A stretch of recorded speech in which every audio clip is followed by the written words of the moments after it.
Welcome to Seat Time, everybody, the off-road show that brings you all the results, news, and online shenanigans that make being online a good time. We'd like to say thank you to Fly Racing for their support of Seat Time. Please go check them out at flyracing.com. Welcome to Seat Time, everybody. So, episode 136 on this fine Tuesday evening. You know what's fun about this Tuesday? It's July 29th. July 30th, which is tomorrow, is my 35th birthday. So yes, earlier this year, I was telling somebody who was asking how old I was going to be this year, and I was like, I'll be 34. And Tam looked at me like I was an idiot, and she's like, you're going to be 35. And unfortunately, I was being very serious that I thought I was going to be turning 34. So today's semi-special, I guess, but tomorrow is going to be really, really the special one for turning 35. 5 more years till 40. I don't know that means much, except for the fact that tomorrow's my birthday. So for those of you paying attention to Seat Time this evening, and if it's archived, we definitely love the fact that you're here with us. 35. What? I don't know. Hopefully we can come up with a fun title for that, right, Steven? It's got to be some fun birthday thing we can come up with. Yeah, we'll come up with something. I think so for sure. So for those of you, this might be your first time. This is Seat Time, the online show for the off-road enthusiast. The bench racing, beer drinking show where we just like to get guys from the motorcycle industry, specifically off-road, to just come on and talk about maybe their parts in the industry, things that are going on in the industry, some of the race results that have been happening, maybe just a fun event that they went to. Those are the things that I think a lot of us think about and we just don't find a way to get enough information on, so that's what we do here on Seat Time. Of course, Seat Time is available live, like we do this on our website, which is at seattime.co. You can also subscribe to us on YouTube. Or if you just so happen to really be into my voice and not so much my face and some of our guest faces, you can subscribe to the audio-only version, which is on Stitcher or iTunes. Depends. Stitcher you can get on any smartphone, and of course iTunes is for iDevices. Just search for Seat Time. It's 2 words. You can get the audio podcast. Again, I would prefer it that you tune in to YouTube because, I mean, we're worth it. We're pretty darn good-looking people. Seat Time is brought to you by the fine folks over at Fly Racing. I actually just got one of their tanks in the mail today from our good friend Dale Spangler. Much appreciate that. I'm going to look really good when I work out tomorrow. Probably not, but we'll see. Of course, Stillwell Performance. They were going to make your squishy even less suck. Squishy less suck. Obviously, super good guys at suspension, specifically for off-road, so I think you should check them out. The guys over at KR4 Performance with their Arrive and Ride program, going to the GNCC's National Enduros, and a great chance that they're going to be in Atlanta for the Enduro Cross that's going on there, and they're hoping to make some West Coast events as that comes onto their timetable. And then the guys over at Fast Company in Washington, Utah, if you've heard about the Flex Bars, actually I just got my set in for the rally that's coming up, going to Baja. Apparently these are a little bit different. The sweep is a little bit less. They're a tad bit wider. They say that that's better for events like a rally where you're going to be standing up a lot more, opposed to maybe more of an enduro or more off-road event where you're going to sit down a little bit more, or sit down and stand up and transition a lot more. So looking forward to throwing those on the rally bike and see what happens on the 2005 450 EXC. That thing is old, and that 6.6 gallon gas tank is a freaking beast. Oh, man. So that's a lot, and now we're through it. So I'm excited because we've got 2 really cool guests coming on. I say 2 really cool guests, but we've got quite a slew once we get to the guys from Rekluse. But first, it's our gentleman with 2 first names, Mr. Quinn Cody. Just got back driving through the night from Colorado, attending a really fun event. And he's got a lot of neat stuff going on, specifically some cool events and things with the Kurt Caselli Foundation. We're going to learn a lot about that, so we really look forward to it. But I have to say, Mr. Quinn Cody, how is your evening going, kind sir? Hey, it's great. It's good to be here. We hammered from Colorado this morning and, got back, so a little burnt, but, it's good to be on the show. Yeah, absolutely, man. So are you based out of California? Is that kind of where you call home? Yeah, I live in San Ynez Valley, just north of Santa Barbara. So we're about 2 hours north of LA. Okay. Kind of mountain area, a lot of trees and stuff. Not really the desert. What I've kind of grown up racing. It's just kind of grown up in the mountains, trail riding and stuff. So it's a nice area though. Lots of good road biking and mountain biking, stuff like that. Well, it sounds fun. I wish here in Texas we had anything we could call mountains, but unfortunately we have large hills that people have called mountains, and we look at them like they're dumb. So I guess we take what we can get. Have you been down to Texas to do much riding, or are you more West Coast? I've been down there a couple times. I raced Last Man Standing back in, I think 2006. Yes. And yeah, that was a brutal event. It was probably one of the hardest things I've ever had to do on a dirt bike. It got harder the next 2 years after, actually. So yeah. The year I did it, it snowed and sleeted, and I mean, it was hard just getting to the event, let alone racing it.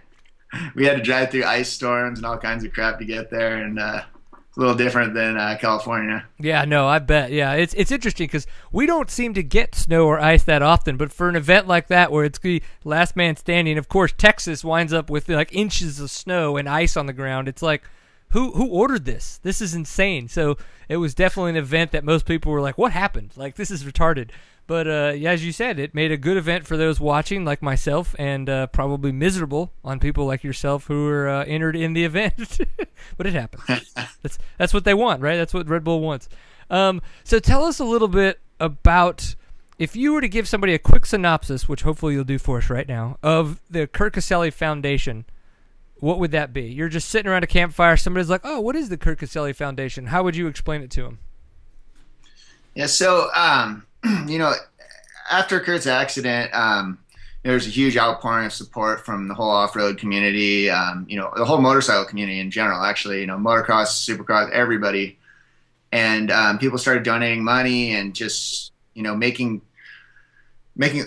giving all this support to the Caselli family. And so, they decided that they wanted to form something to honor Kurt's memory. And, they got together with John Eric Burleson and Little D from FMF and created the Kurt Caselli Foundation and the mission statement of the Kurt Caselli Foundation is basically protecting and supporting the lives of off-road racers and riders.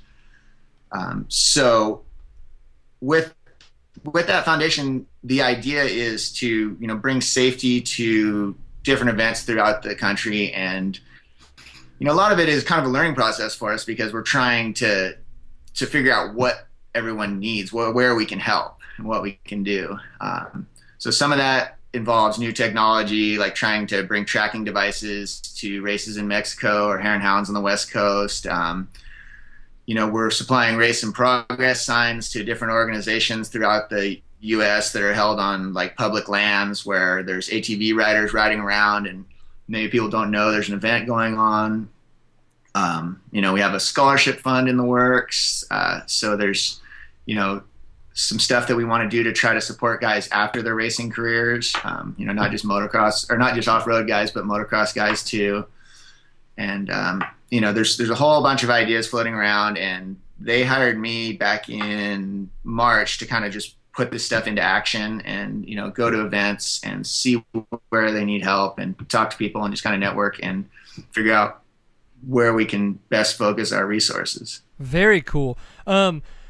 Having just kind of started to, you and I actually did a little bit of chatting about some of the testing that I've done for the Baja Rally coming up, and one of the big devices that my father and I had to learn so much about were the spot devices, for that tracking purposes.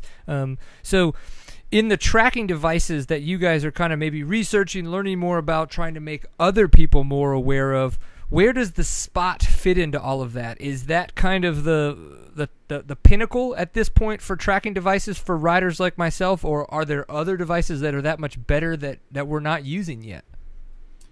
Well, right now, the spot is kind of like our go-to device. That is what we're promoting for your average rider, for guys that are going out and racing, mountain biking, hiking, whatever. It's a perfect device. It sends a satellite ping every 2.5 minutes, so your friends and family can track you throughout your ride.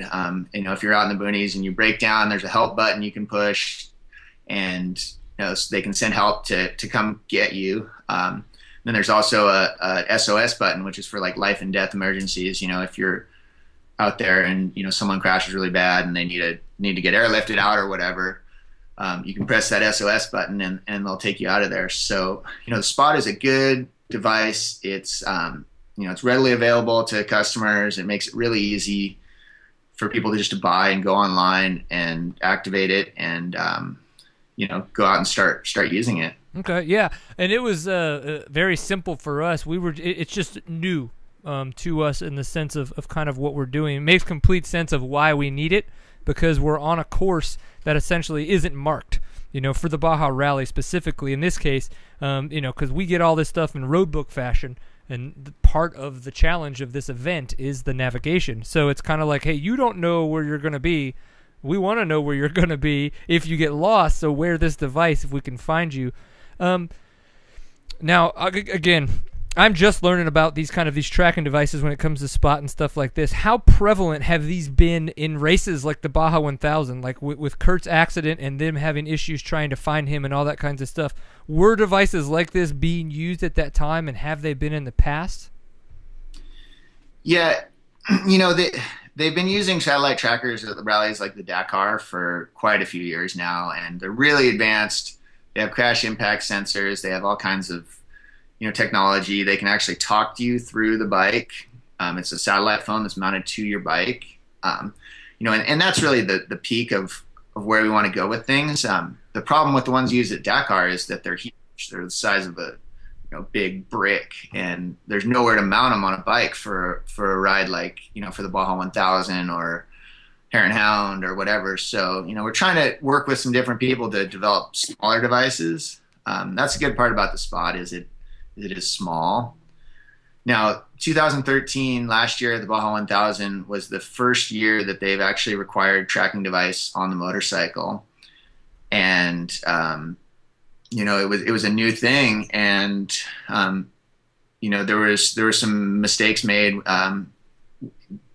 when Kurt crashed. They actually had a location on him, but unfortunately, through some of the technology, there was a few holes in the system, and they weren't able to get help to him in time, or get an actual fixed location on him, which is unfortunate. And some of it, it's terrible, really. It's just like the worst case scenario, and you can't really blame it on just one thing, like say the tracking device being off. There was a whole slew of things that were out of everyone's control throughout the day. So it's very hard to blame it on one thing and say, well, if we just did that, it would be different. Yeah. And I can imagine that a lot of what you guys know now in that situation is kind of where you come in, and why the Kurt Caselli Foundation hired you. It's about taking all of that information that you guys have learned about, well, okay, this was new technology.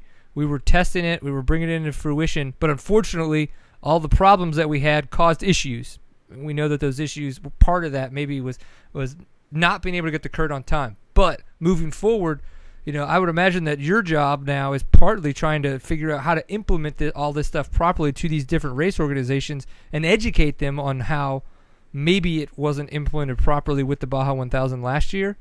So how's that kind of going? How is that education process, not just with yourself, but with other organizations? How is that moving forward?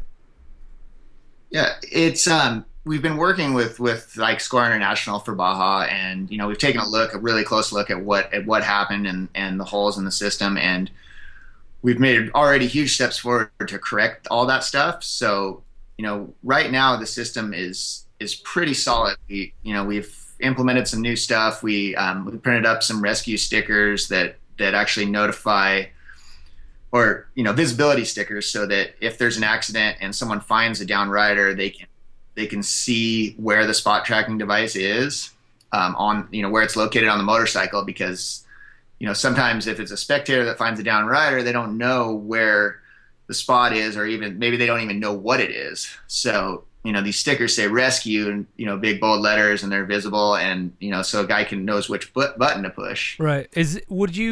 Would this be maybe something like the Tile that's come out, these little GPS units? Like there was a Kickstarter project for these little GPS tiles that you can connect to your keys.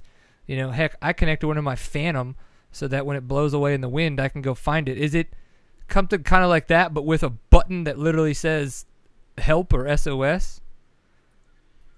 Yeah, there's a lot of stuff that's out there that's available, and everything has its limitations. The spot has its limitations. Like what you're talking about, the tile thing has its limitations, where maybe they require cell service, or it's this or that or something. And so right now we're kind of working with the spot device, because that's what's used for Baja racing also, is the spot. So we're working with that, and we're trying to make that as good as we can at this point. And we actually, we produced a video in conjunction with Score International before the Baja 500, and it's just me explaining how to use the spot device, because that was a big problem. Guys didn't even know how to use them. They knew they were on their motorcycle, but they didn't know what they did.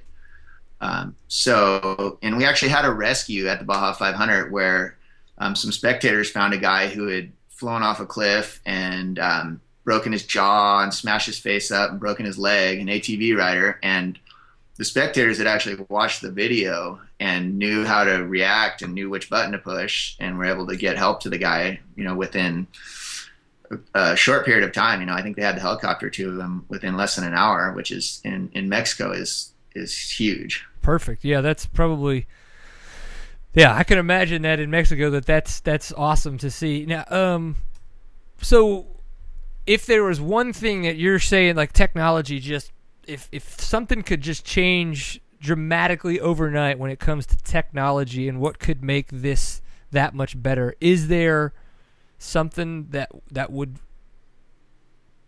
drastically change the way that these spots work, or that we're able to keep track of riders on some of these long distance events? Or do you kind of think we're on the right path and we've got everything we need, we just need to keep educating and keep playing with it? No, we're working towards new things, and especially for the racing community. The spot probably isn't the perfect device to use on a race bike. There's a lot of limitations there. It's a perfect device for a guy who's out pre-running, or a guy that's out trail riding or whatever. What we're working on is a smaller device, and actually have some guys who are helping us out with that. And it has a ability to build in a crash impact sensor. They have radio frequency communications, so that when a trophy truck's catching a slower motorcycle, it'll alert the motorcycle through like an audible speaker and let them know that, hey, you're about to get passed by a trophy truck. Get the hell off the road. Scoot over. Yeah.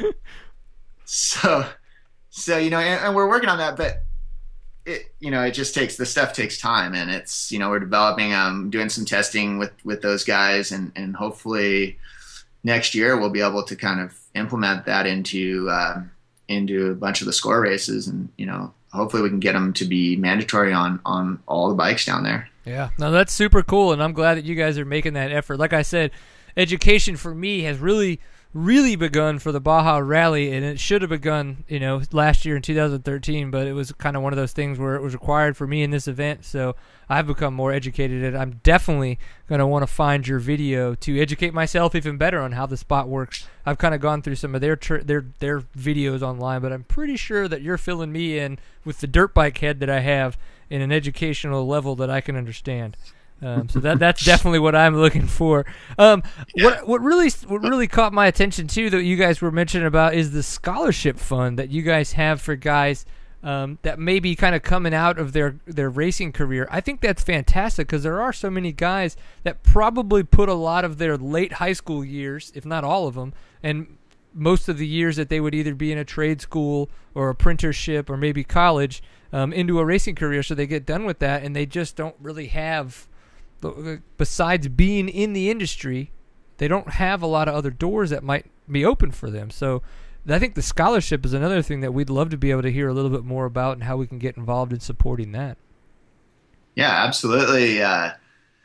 Scholarship's a great thing, and it's a big thing that Kurt's sister Caroline has really pushed for. She's a school teacher, and she knows about the kind of the scholarship type stuff, and what a struggle it is for people to have to go back to school after, either like a racing career or, something else that didn't work out. And so, we've taken some of the money that people have donated, and we're putting that into a special like annuity type fund. So it'll be a scholarship that repeats every year for an ex off-road racer or motocross racer, you know, there's a few different criteria that they have to meet, and they'll be able to apply for it. And, you know, they have to go through a selection process, and then at the end of it, they'll be awarded a scholarship to either go to a trade school like MMI, or, you know, other approved schools throughout the country, really, you know, whatever they choose to do with it. Yeah. And, you know, it's a great thing because, like you said, so many people, I mean, some kids are pulled out of school. You know, you look at some of the amateur motocross kids that are pulled out of school from the time they're like 7 years old. And, yeah. you know, once the racing career doesn't work out, it's, you know, it's like, what are they going to do? And their parents, you know, put all this effort into it, and then, you know, they're left to kind of figure it out on their own. You know, and so we're kind of working on that. There's a lot of paperwork and a lot of different things that we have to go through to be able to put that together, but we're hoping to have that ready for, you know, 2015, and cool. Able to, you know, award our first scholarship, first Kurt Caselli, you know, scholarship fund, basically. Yeah, well, that'll be neat. You'll definitely have to educate us when you guys maybe have like how submissions are going to work for that. Like you said, there's going to be criteria. People are obviously going to have to meet that, and then, you know, make submissions of why they should be selected for said scholarship and stuff like that. But that'll be really neat for the first athlete to receive, you know, a scholarship fund from the Kurt Caselli Foundation. I know that would mean a lot to a racer that's probably coming out of a really tough career if they're, you know, needing help like that. So on a fun note of what the heck you're going to be up to coming up, I hear you're getting ready to jump on a plane in a few months and head down to Australia. What is this all about? You think it's cooler down there because it's their winter time? Yeah, I guess so. I guess technically it would be even cooler, like just barometrically. Yeah. It's gonna be nice. No, you know, I got the opportunity to go race the Australasian Safari, which is a 7-day navigation rally through, similar to Dakar, through Western Australia. So it starts in Perth and it works its way up north, and, you know, does, gosh, I'm not even sure how many miles, but I want to say it's like 3,000 or 4,000 kilometers. So it's a pretty long event, and you know, I'm really excited to I've never been to Australia, so excited to go give that a shot. Yeah, Australia. Oh my gosh. And it sounds like you guys are going to be going for quite a few days. So is this a rally event like what we were kind of discussing last week in the sense of like road book navigation, or is this more of a rally? It kind of talk us through this event that you're going to be taking on and how, you know, what it means in your mind. Yeah. Yeah. It's a full navigation rally, so it's road book rally, very similar to Dakar. You know, they use very similar to format, similar to the Baja Rally. You'll have a, you know, navigation tower, and you have to read notes and, you know, navigate your way through the country, and, you know, hopefully not get lost. Right. And race, they try and go fast at the same time. That's the toughest part. I know we were talking about that. You were like, man, you know, I could take you training and teach you a bunch of stuff if you can make it out. And I was like, I'd love to. I think one more weekend of rally training would really help me wrap my head around a lot of the what I think would be the right way to approach a lot of the little mistakes that I made last time, that first weekend I was out in Nevada. But I know that's just not going to happen. But I mean, so have you done quite a lot of rally events? Is this something new to you, or is this something you've been doing for a while? Yeah, I mean, I've done Dakar twice on a motorcycle, so, you know, I've got some experience there. And then this year I navigated for BJ Baldwin at Dakar, and you know, in a car. So that was a wild ride. I mean, BJ's a madman, and so riding along with him was a good time. It was a definite kind of change of pace to have to let go of the handlebars for a while and let somebody else control the thing. And you get to live through their craziness. Yeah, exactly.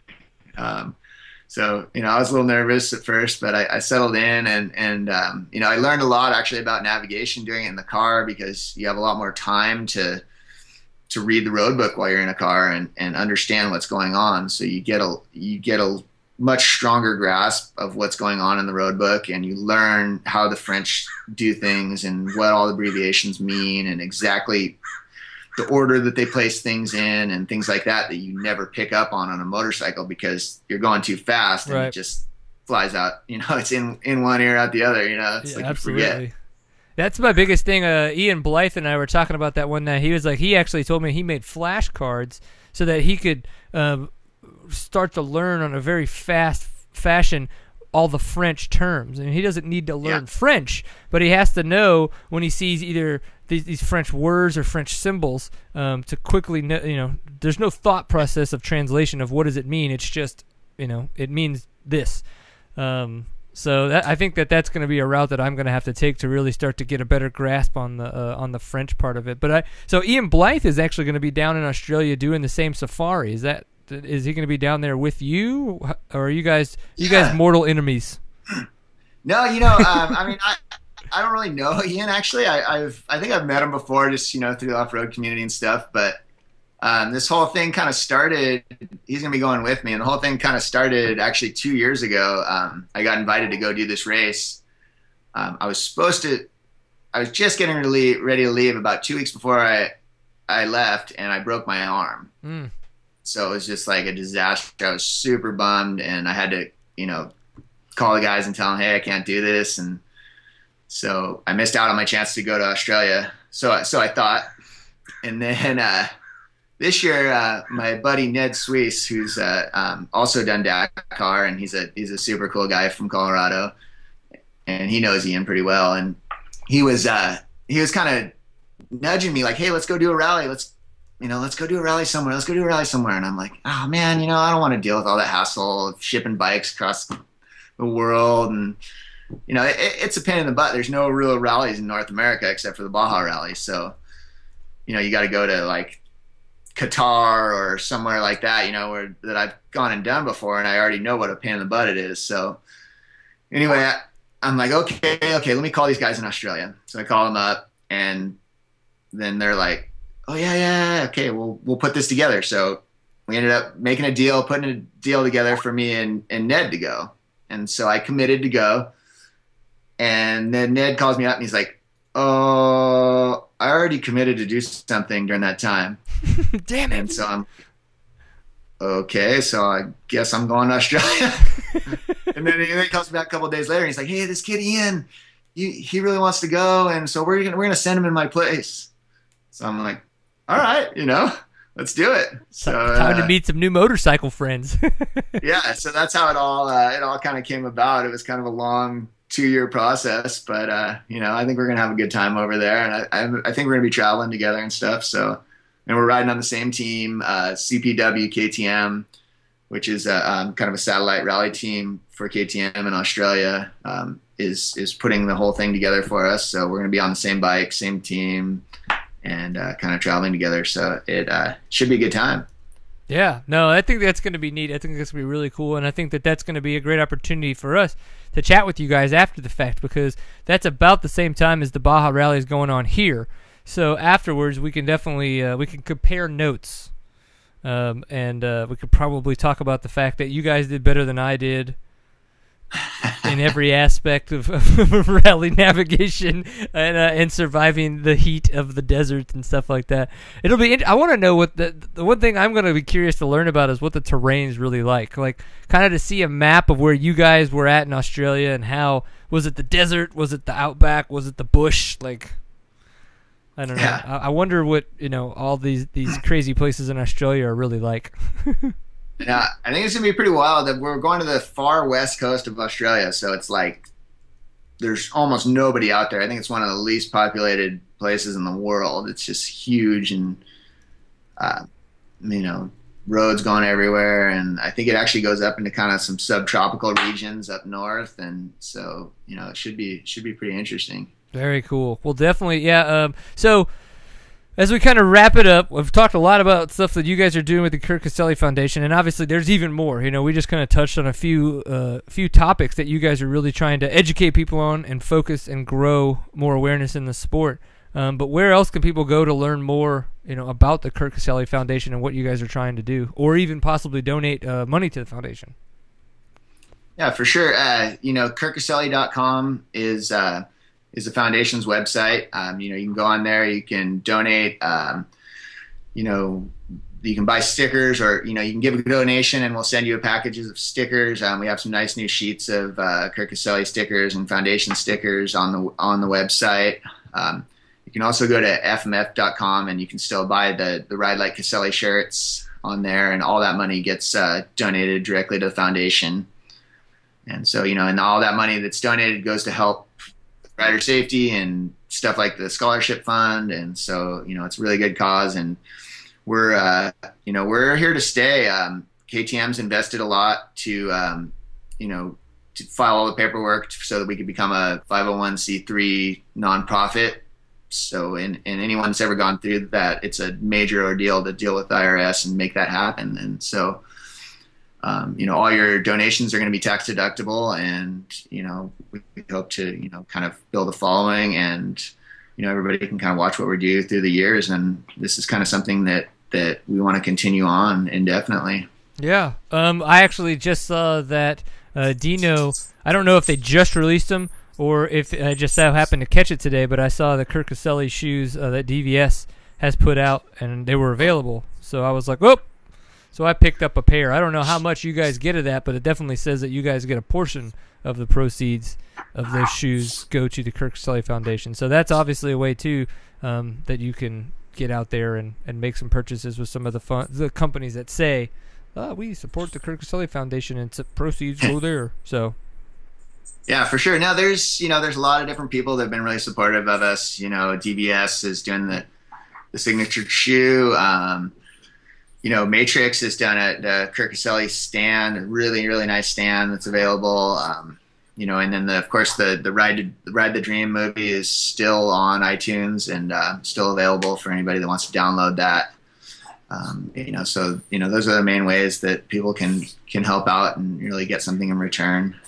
We're also working on some cool stuff. We're making a special holder, a spot holder, Giant Loop, which is a really cool company, is making a holder for the spot tracking device that actually will attach to a backpack or to your motorcycle and secure your spot device. And we hope to have a bunch of those ready for the Baja Rally for you guys, just to kind of help out, keeping you guys going. And yeah, well, we could be you don't get lost and end up in Cabo or something. We could be a test dummy. Everybody else will be test subjects. I'll probably just be the test dummy, but I'm okay with that. It's pretty, unfortunately, typical. Well, cool, man. Well, so what was the website again? I'm totally blanking now. I'm like, what? It's KurtCaselli.com. Kurt Caselli. Super easy. Oh, yeah, okay. So it's not Kurt Caselli Foundation.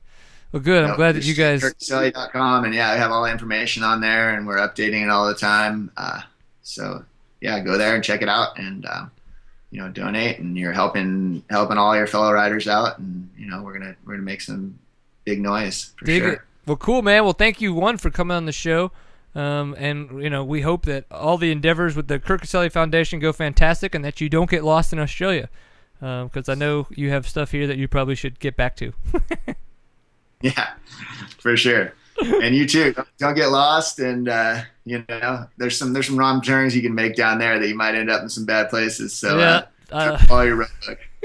Yeah, you got it, man. I appreciate it. You have a good night. All right. Take care, man. Later. Awesome. Right. Well, Quinn Cody is a gentleman that I haven't had a chance to meet before, but I'm glad that we were able to get him on the show. He's doing some really cool stuff. It was at the Ride the Dream premiere, actually, where the Kurt Caselli Foundation really made a big announcement about him kind of coming on as going out, making a lot of efforts to help out in a lot of the areas that he has so much experience in because of the fact that he's been around with the rallies and with a lot of the score events for so long.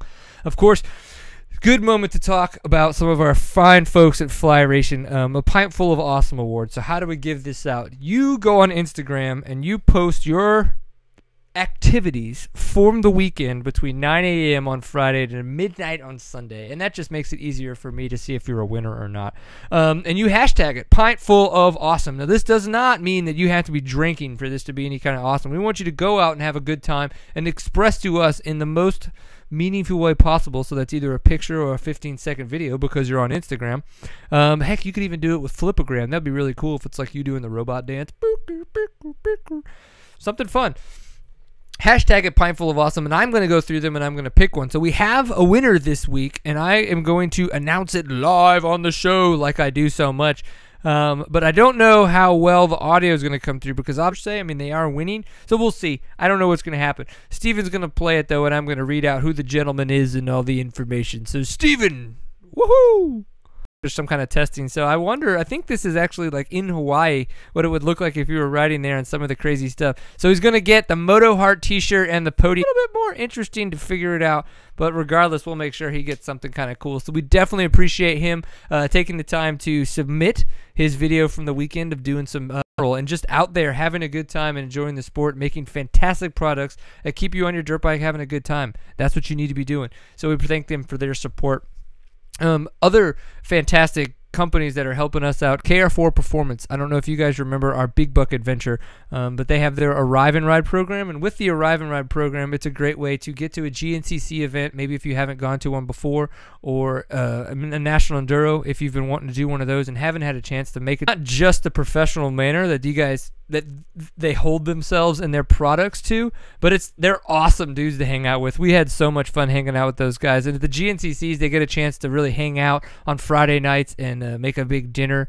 So it's a really neat atmosphere that they have that they put on. So definitely check them out at kr4performance.com, and we really appreciate their support of Seat Time. So as we go to our next guest, it is actually, so we were talking about the OMA, and our buddy Patrick from Rekluse reached out to us. He's like, dude, we were there. It is so much fun. We're actually in Sturgis right now talking to a bunch of Harley customers. You know, let's do a show. And I was like, you know what, Patrick? You've kicked my ass in a National Enduro before. Let's have you on the show. That'll be fantastic. See ya. Woohoo! Yeah, so is the Dakotas treating you well? You bet. It's great to be out here in South Dakota representing the company and get to see all the action that goes on. And we're thankful that the OMA and a Bill Gussie crew came up to put on a great race. Yes. So I don't know if you guys staged this or not, but the gentleman standing up looks like he left. He looked so good. He looked like he had a stick in his butt, and I was wondering if you guys made him like try to be like your security guard. Well, this is one of the best customers we've ever met in our lives. He just came on the scene here, and I want to thank you, Brian, for bringing us on. We're here at Black Hill Harley-Davidson, and that's a story I'll tell after the OMA story. But this guy, one of the and I'll get to that. But let's stay focused on why we're here and what's going on with the OMA and with Rekluse and Seat Time and all the good things that are going on out there for your audience. Absolutely, man. Well, we're definitely happy that you guys are able to be on the show and we get to talk about all the fun stuff that's going on. So you guys...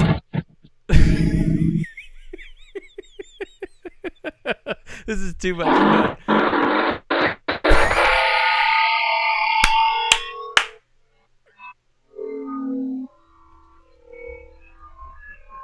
Awesome! Oh my god!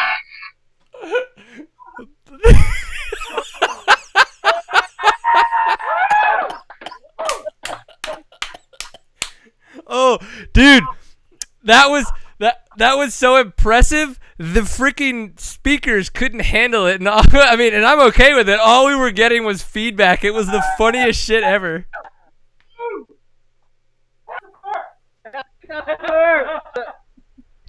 I want you to know this is brought to you by Rekluse and our favorite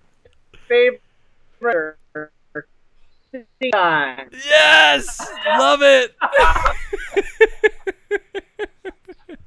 whenever you, yeah, I'm not going to go there. You guys are awesome, and all I can say is if anybody out there wants to win a Pintful of Awesome award, something like what he just did would totally work. So that's just giving you a hint. So you guys don't do anything stupid this weekend, but please do that. So, you guys are up in South Dakota. We got that part. Go ahead. This is a controlled, safe environment. Hey, you guys are grown men. I trust you. That's fine. Hey, Brian, bring it on. What do we want to talk about tonight? Well, I wanted to get you guys' kind of take on the OMA that happened in South Dakota, because we haven't had a chance to talk a lot about the OMAs that have been going on. It's a new event for OMAs, and it's kind of a new or a different format. And I don't know if that's just because they were trying something different. Maybe it was specific to the events going on in South Dakota. So yeah, just kind of fill us in on all the big racing awesomeness that you guys got to take part in this past weekend there in South Dakota.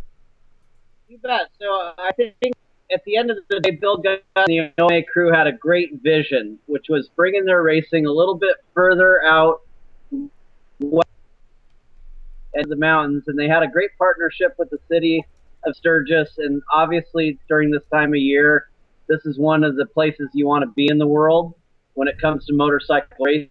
Got some short tracks, some hill climb, and really Sturgis is not anything.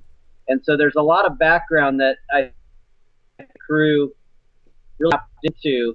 And so them producing this event and bringing a lot of riders out and giving them an opportunity at a great cash prize was a start of a future that I think could be very bright. Very cool. Very cool. Yeah, it was neat to see Taylor Robert getting a chance to go out there, and I noticed doing some reading in the press releases and in Cycle News that he was on his ISDE bike, and because he's going to be in the E3 class, he's actually it was a 450 SXF that they then put a 500 XCW top end on. That blows my mind. Did you get a chance maybe to talk to him about that bike, or kind of see like what was the reasoning behind the SX versus XCW and all the conglomeration, the Frankensteining? Well, I think what we learned from Anthony and Taylor is they're prepping for ISDE because they have a focus to have a good trophy team, and so they're working on things to prep the bikes. And so one of the things they've done is gotten Taylor all with the bike that's going to run, including the F-Fire. So they take the bike from where they're going and where they want to prep long before they ship the bikes and arrive. So I think they're ahead of the schedule, which is really good. Yeah. And it looked like he was riding the bike quite well. He did mention he really loves the 500 power, and the bike all around performed well at the OMA. Man, yeah, you could tell it performed well, and that Taylor performed well because he went 1-1 at a series I don't think he's ever competed in before. Being the OMAs. Now, they said that with the format change, it was a little bit closer to what they used to do with the works. And Jimmy Jarrett mentioned that he kind of liked it a little bit more too. So it wasn't the 2 hours. It was kind of a little bit shorter with only 45-minute break between the motos. I like that too because you're not sitting around all day or 24 hours waiting for the next moto. So for you as a spectator, what did you guys think about the different format that they kind of used? Well, a lot of people know the OMAs is pretty technical, pretty tough, and maybe a little longer lap, maybe a more 20-minute lap. And what Bill and the team did, and Monty, is they shortened the lap to about 12 minutes, and they had quite a bit of grass track, very ISDE-like in some sections. And when the riders disappeared in the woods, they weren't gone much more than maybe 7 minutes of the time. So they shortened the laps in distance and time, and had more of the riders exposed to the audience. So it was really great for the spectators because they saw a lot of grass track down in the audience what the maze about, and also what the riders can produce as fast riders. Yeah, that's so cool. Yeah, I've never been able to make it to an OMA. I finally got to a GNCC this year, so hopefully in the near future there'll be an OMA that I can make it to. We'll see. I don't know. I like making it to all these different events just to kind of see what the different promoters put on, and obviously they always do different. The terrains are always different. The way that they lay out the course is different. The rules are always different. So with the GNCCs, you can go 25 feet on either side. It's like, wow, that seems so wide. But when you're racing it, it doesn't. You wish it was wider because those guys are crazy. So that's why I think it's interesting. Well, I encourage you to go and sure you arrive early and help build up the unique experience. Yeah, one day it'll happen.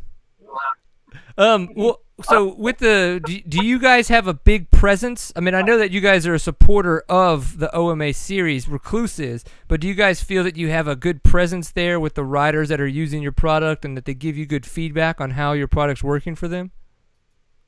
You bet. So the OMA series provides a pretty challenging race format, and both the ATV and the off-cycle community, pretty popular connection company and products. What is pretty technical bull racing. That's a good marriage for a company's products and build and OMA put together. The series has been won by a lot of different well-recognized racers, and a lot of them running our products. On the flip side, what Bill does is he just makes it tough, just flat out tough, like the Moose Run. So it's not like you don't show up to get catered to or have a pro row. He's just like, I'm going to put on a race and the best man's going to win. And we really love that style of racing for the racers and those that particularly like to show up. Awesome. Yeah, no, and I the Rekluse that I've got in my bike, I love it for when it gets super technical because of the fact that I can focus less on making sure I don't stall the bike, which is fantastic for a guy who's a little clunkier of a rider like myself, which you can attest to since we did get to ride on a row together at the Oklahoma City National Enduro. Well, that was a fun time, Brian. Yeah, it was great when you passed me in some of those tests later on in the race because, sometimes beer drinking gets the better of me, and so I just do that instead of care about how I perform at the events. But it happens. We always have a good time. And that was fun, and I hope we'll get a chance to do that again. So speaking of the National Enduros, though, with Charlie Mullins getting hurt, it kind of opens up, the door for a lot of guys to kind of come in and possibly win their first National Enduro Championship. Now, I know because of Off-Road and the National Enduro Series, you guys as well have a lot of riders involved in that series, and I didn't know if there were really any standouts for you of guys that y'all are watching for that could come away with their first National Enduro Championship. Well, it's Charlie being hurt, it's definitely changed the game, and we got a lot of riders that went really tight after last weekend. So it really is a challenging moment for these riders. We've got a lot of winners this year. Charlie took it away pretty early. Unfortunately, he's hurt. But some riders are now winning races with Jesse's win last weekend. And so it's really a crapshoot, if you think about it, on who could take this thing all the way to the end. If you think about the points and study this stuff, there's a 20-point range, and there's 5 people in it. And there's a huge opportunity for any one of them to punch through and win the championship. So it's not a halfway through the season and somebody's walking. It's a moment for anybody to really grab the bull by the horns and take this thing to the end and take the championship. Yeah, it's crazy because Nick Farringer, I've got the points up right here so we can kind of look through it and talk about it. Nick Farringer had the points lead going into this past weekend at the Rattlesnake, but unfortunately tore his MCL on the Thursday beforehand practicing with Andrew. But Andrew's podium performance this past weekend now gives him the points lead over Nick Farringer by about 3 points. So 140 points is what Andrew has. Nick Farringer with 137. And then we see Jesse Grome, who did get his first win this past weekend at Rattlesnake, like you mentioned, which is awesome for him. He's only 8 points behind Andrew. And then we go to Brad Bakken, who got his first win this past 2 races ago in Virginia. So it's like... and he's 11 points back. So those 4 guys could really. I mean, it could be any one of those guys after the next 3 races. That's true, and with that many other winners, with Jesse, I mean, 8 points. Brad is proven and gets the job done. We have a hell of a run here for the championship, and any one of these riders. Obviously, Nick's got a situation that he's going to have to overcome. And we wish him well, and Charlie as well. But really, some of these riders, and Andrew's obviously proven, and he's got the points lead, but he didn't win last weekend. So this is a real challenge, these 3 top runners, on how to sort this thing out and get to the finish. Yep. The championship. The one thing that Nick Farringer needs to do is he needs to win. Like, if you look through, he's got a lot of podiums, but he doesn't have one win. And that's the one thing that he needs to do, I think, to solidify himself, to say, I'm the National Enduro champion. Like, to really come away with the first place. And the way he rides, probably, or the terrain that he's used to, I would think Indiana would be his best place for that. Colorado's gnarly. I mean, you've ridden in Colorado, and that's a place that some guys, I mean, your balls have to hang low to really get on the gas in some of those goat trails that they have out there. You signed up, right, Brian? I didn't. Do you know why? Because that is my son's second birthday, and my wife said that we cannot celebrate his second birthday at a race in Colorado. Stick with the wife and not the Enduro Series. Yep. So I figured I should stay married and not plan a divorce a couple years in. Absolutely. So yeah, the Enduro Series definitely can be interesting these next two rounds. I think it'll all play out. These are going to some point through. Andrew's in a good position right now to take that and get it done. Nick's got a situation that we wish him with, and hope he can stay strong. And yeah, he's he's close. He's capable of.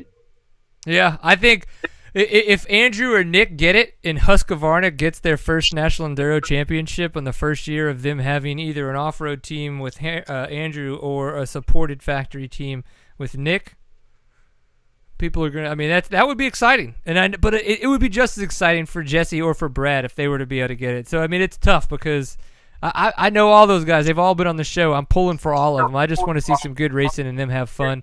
And maybe in the near future, I'll be able to take my son to a National Enduro for his birthday, but apparently not this year. No problem. Hey, congratulations, Dad. Thanks, buddy. Thanks. Yeah, we've got a 4-month-old who doesn't sleep through the night yet. We have a about to be 2-year-old who luckily sleeps through the night, but he's just, I mean, batshit crazy. If you follow either my personal Instagram account or even the Seat Time account, you'll see pictures of him occasionally. I mean, he's just a nut.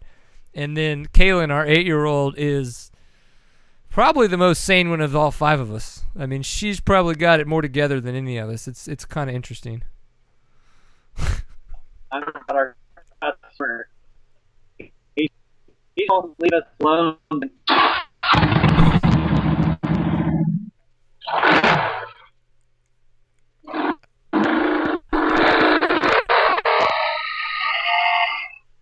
He's totally gonna take off.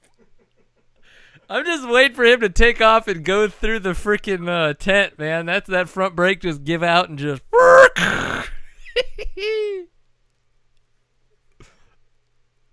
Hey, let's talk ISDE. Do it. All right. So the ISDE, the teams are out. We have an idea who's going.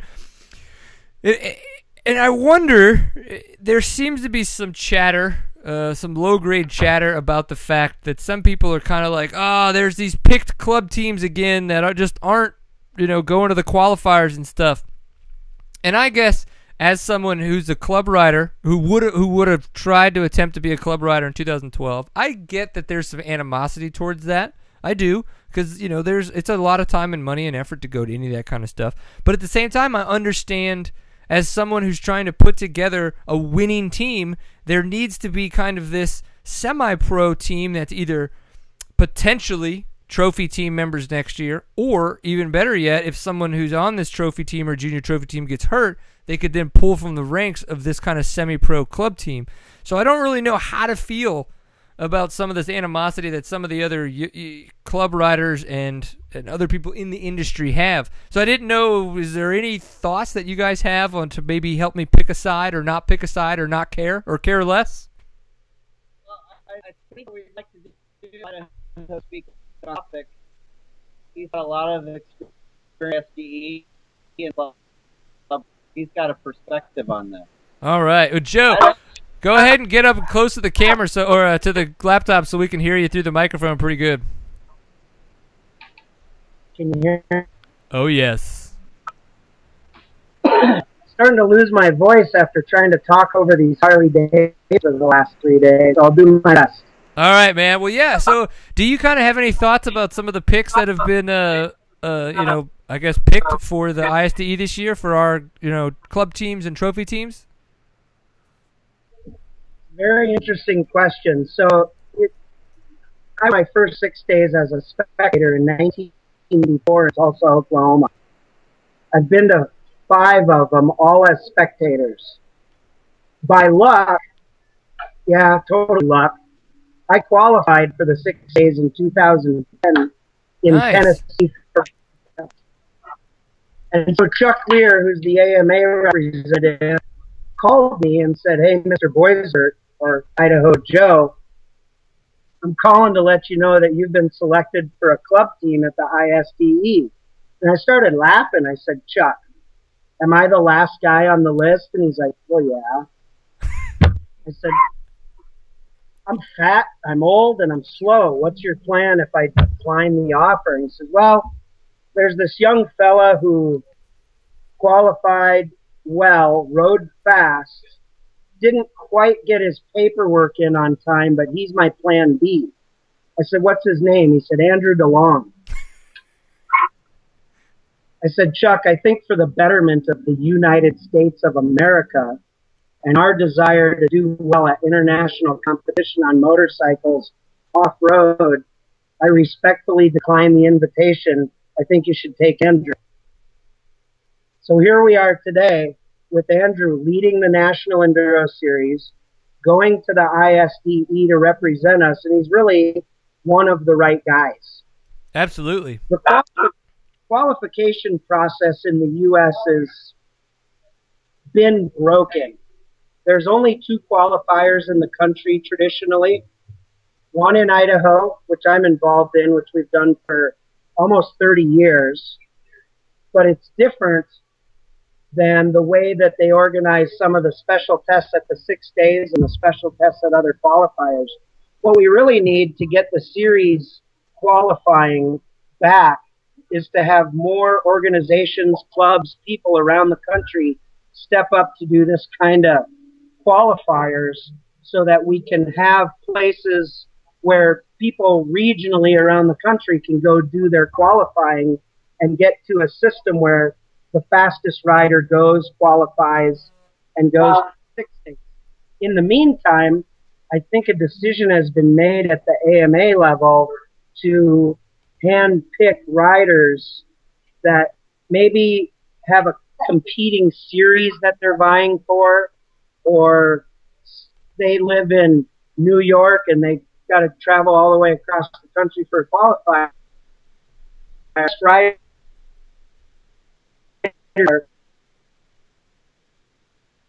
For the U.S. team. Right. It's change, and people don't like change.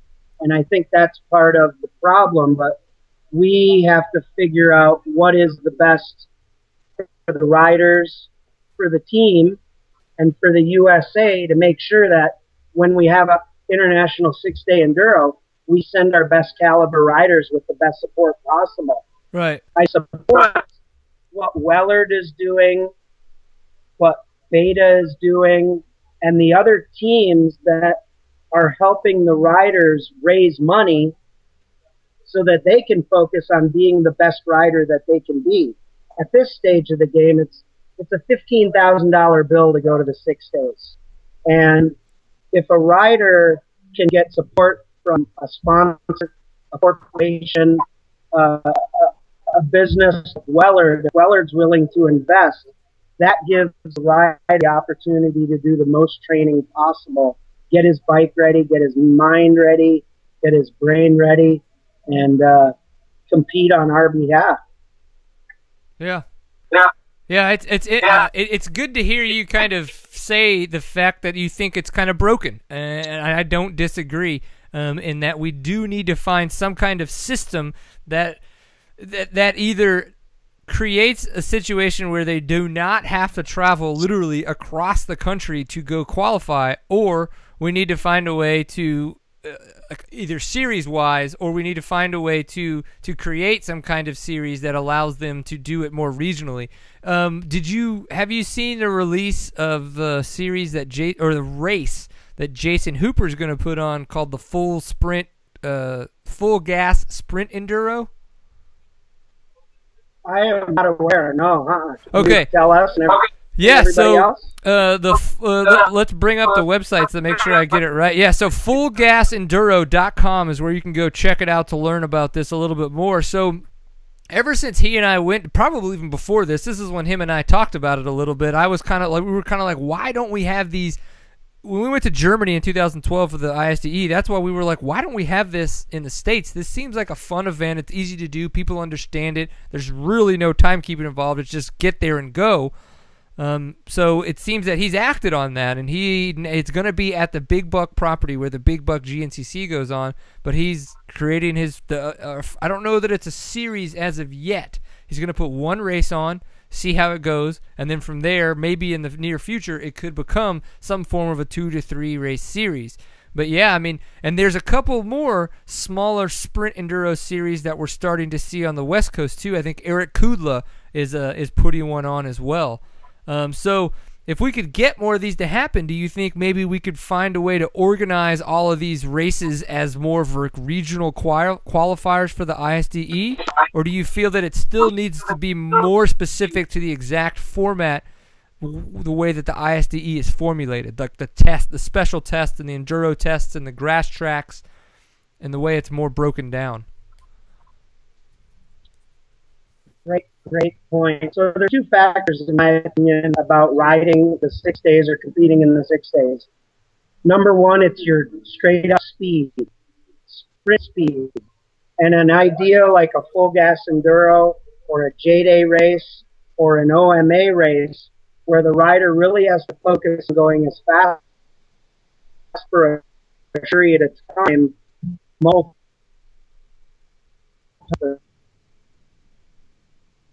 that, like Idaho qualifier provides the rider isn't so much the accurate grass track test type situations, but it's 105 to 130 miles a day, 2 days in a row. And that tests the other part of what the rider needs to do, which is travel that far per day, not for a day, not for two, not for 3. 3 days is where it starts getting difficult mentally and physically for riders. But then they've got a 4th day, a 5th day, and then on the 6th day they race a motocross. So there's 2 types of preparation that the riders need.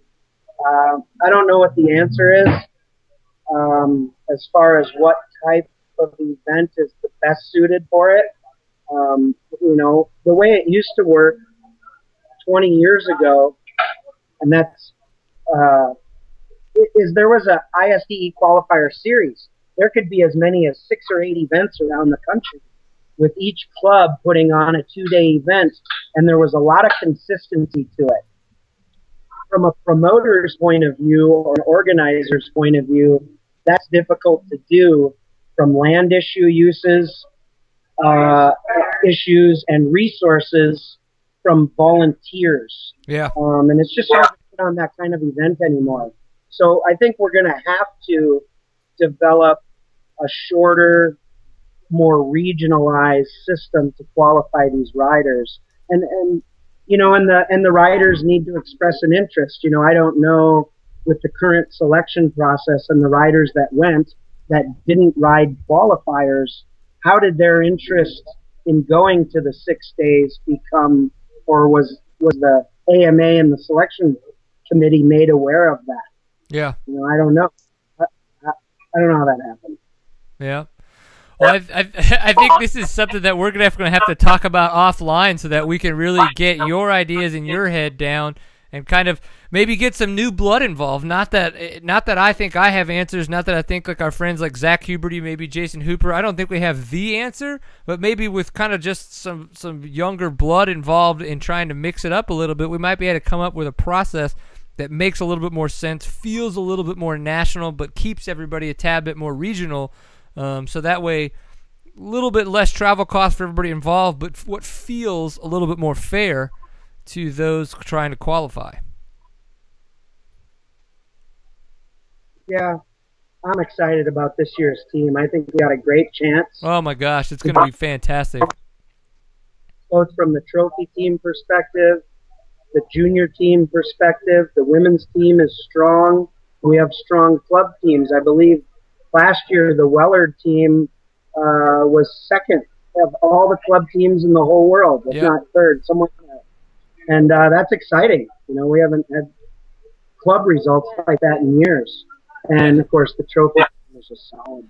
Yeah, we were talking. And we were talking a little bit about Taylor Roberts' bike and what he's prepping for. Him and Anthony are prepping for him, and they're prepping for an overall. Like that's the mentality I got from when I talked to Taylor a little bit about his bike, and kind of to get the more specifics on it.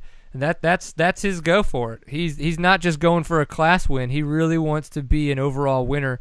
The past couple years that he's gone, I think that he's learned a lot. He's educated on the way to compete now at the ISDE.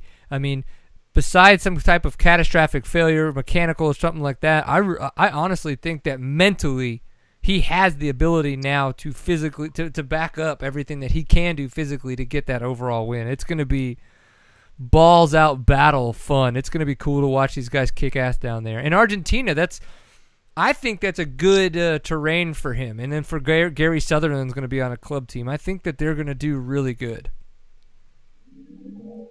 I hear they make wine in Argentina. They make wine? Yeah. Are you familiar with the Malbec flavor? No. Do I need to become? Yes. All right. You got it, buddy. I will. Well, cool. Well, Idaho Joe, I definitely appreciate you jumping in really quick so we could talk some ISDE. We will talk about this offline because I can tell that you're interested and you've got a lot of good ideas. So if nothing else, we'll talk soon about it. But is Patrick still there, or do you want to finish up about what Rekluse is doing in Sturgis and some of the Harley stuff y'all have going on?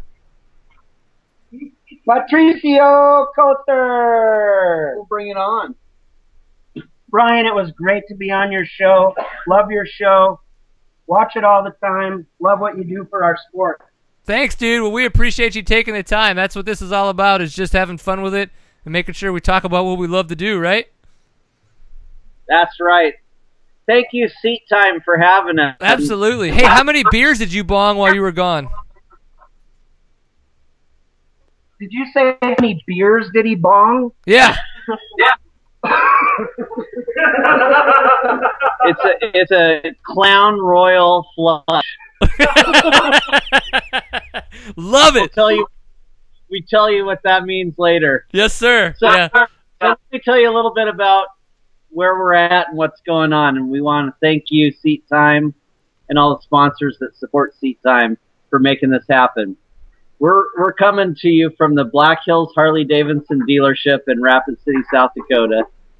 And one of the things that we're really proud about is delivering a product to the market, so all the people that go out there and do the sport enjoy what they do. So thanking the Harley-Davidson crew, we're going to be set up down at Sturgis. We supported the Sturgis OMA and the Bull Run. We hope we've got some discussions with the OMA about bringing that back and continue to grow this. Bill was able to build pretty decent pro purse, so we're hoping that generates a heck of a lot of interest from other riders from the West Coast and the East Coast, and maybe one of these riders like this Harley rider back here to tell us a little story about why people come to Sturgis. So what we're here to do is join you in your show, and we're also introducing our all-new EXP and Torque for the Harley-Davidson market. Very cool. Which is local here.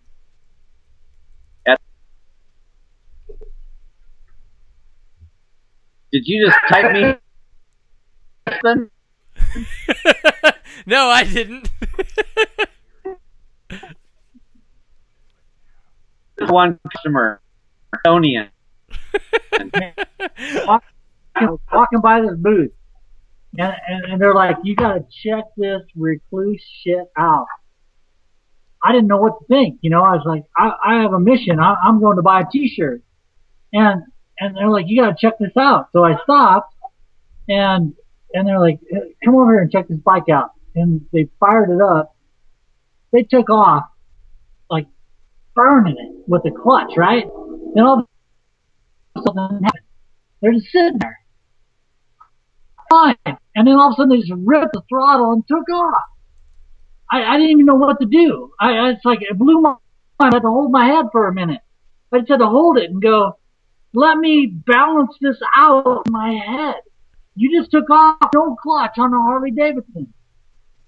And I had to buy one. I just bought it. And so there it is, man, right there. And I was just like, I want to burn out on that thing every time I see it. I love it.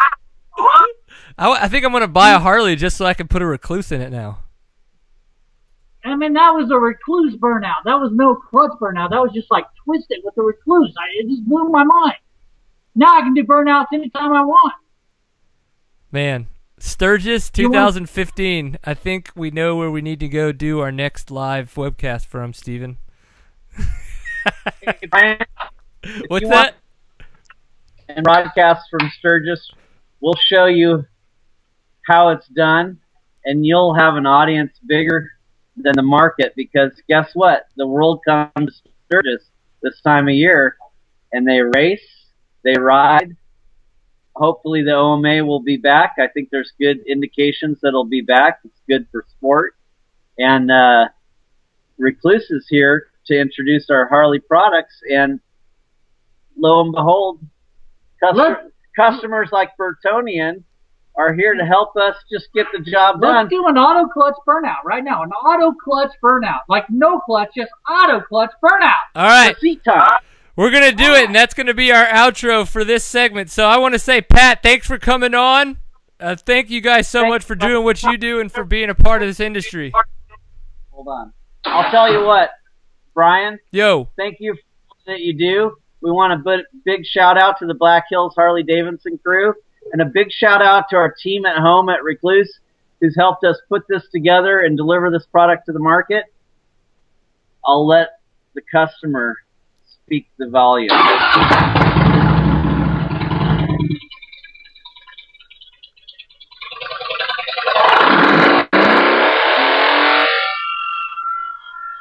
It totally shits the bed. How awesome is that, guys? I hope that you guys are listening and realizing.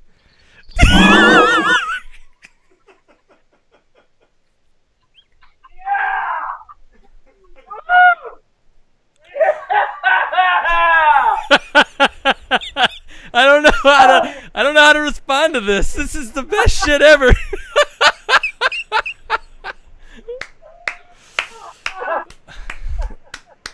Hey, and another episode brought to you by. Oh God! Seat time. That's a pipe full of awesome, everybody. Patrick, thank you very much. Later, hey, Brian. Yes, sir. We thank you so much for what you do for the industry, and we hope all join and support you in your efforts. Thanks, man. You guys have fun out there. We'll chat soon. You got it, buddy. Peace. Cheers. Awesome. Well, those guys are having a good time up in Sturgis. I'm jealous, and I want to be there. That is for sure. So Zach Huberty was sending me a quick note, and he was like, "Man, I like it. We're getting." Unfortunately, it seemed like it was getting a little clunky in there, and we apologize for that. Sometimes with the internet signal, obviously those guys being out in the middle of nowhere in Sturgis, it got a little choppy, but you could tell those guys are having a good time, and some of the information they had is awesome. But Zach is saying it's a little bit like Anchorman, and I kind of agree. It was all kinds of stuff going on, man. Oh, dude, we got so many awesome highlight reels from that, Steven. I mean, like, wow. Like, holy shit. I'm not going to lie. We've kind of been all over the place. We had a couple moments with Quinn where it got really serious. You know, I didn't really mean for it to get that way. I didn't mean to ask I didn't mean to phrase some of the questions the way that I did, but it just kind of came out that way, and obviously it seemed a little bit more serious than I think I meant for it to be. But that's okay. Great information. And then we come on with our Rekluse guys, and we kind of got in the trenches a little bit, if you will. You know, we dodged, we had some bullets, we talked a little bit about the ISDE, and then all of a sudden, like, the mortars just came into that trench and just started blowing up, and it's like, boom, craziness. I mean, we just saw a street bike almost go through the wall of a tent. I mean, how awesome is that? I think we've done our job here, Steven. If we didn't at least create a little bit of a pint full of awesome people out there, they're just not paying attention. So this has been episode 136. One of the things I didn't get a chance to talk to you guys about, though, is our good friends over at Fast Company. They make these. They make badass flex bars. So you can see it right there. And the whole thing behind this is not for you to go, oh, I don't want my bars to flex. It's not about bars that flex. It's about having handlebars that have the same characteristics in your hand that a traditional bar does, but they absorb and protect you from the abuse so that you can ride longer and harder. That's like saying, hey, check it out. We're a badass condom that doesn't make it feel thicker, but it makes you go longer and harder. I mean, that's what everybody looks for. Well, I mean, maybe that condom doesn't exist, but the good thing is the handlebar exists. So you can get a handlebar that makes you go longer and harder, but doesn't take away any of the feel. Hey, man, that's like we need to charge them for that. That's pretty good. I like that. So everybody go out and buy yourself the condom version of a badass handlebar so that you can go longer and harder and not lose any feel. That's going to be the guys over at Fast Company who sell the flex bars. And one other product that they have that I really enjoy and I think is pretty badass is the Torque Spoke Wrench. Now this thing is awesome because you don't have to just ding your spokes to try to think that they sound like they're in tune so that you know they all have the same tension. No, you use this guy, it's got its own torque spec, and bam, they're all torqued the same. It's pretty amazing, and I like it. So go check them out, fastco.com, for all the greatness that they offer. We definitely appreciate their support of Seat Time.